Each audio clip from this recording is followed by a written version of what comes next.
The goal of the meeting that the President has planned for Camp David later this week is to discuss the best ways to deepen and modernize the important security relationship between the United States and our GCC partners. The countries who are participating in the meeting have obviously made decisions about who they believe is best positioned to represent their countries at the meeting. And given the goals that I've just outlined, we agree that the right people will be attending and are confident that we'll have the right people around the table at Camp David for discussing and acting on these priorities. If necessary.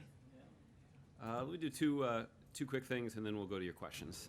Well, again, for the reasons that the king changed his travel plans, I'd refer you to Saudi Arabia. What I'm confident that they will tell you is that the travel plans are completely unrelated to the agenda that's planned for Camp David.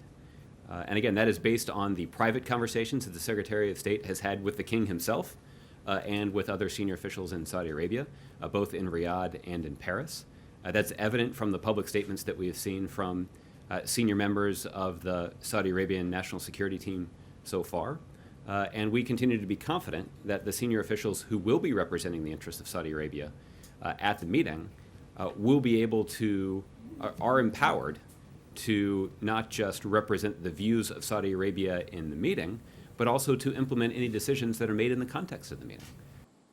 And it's one that we know is shared by our other partners now. We've talked quite a bit about how complicated the relationship is between the United States and Russia.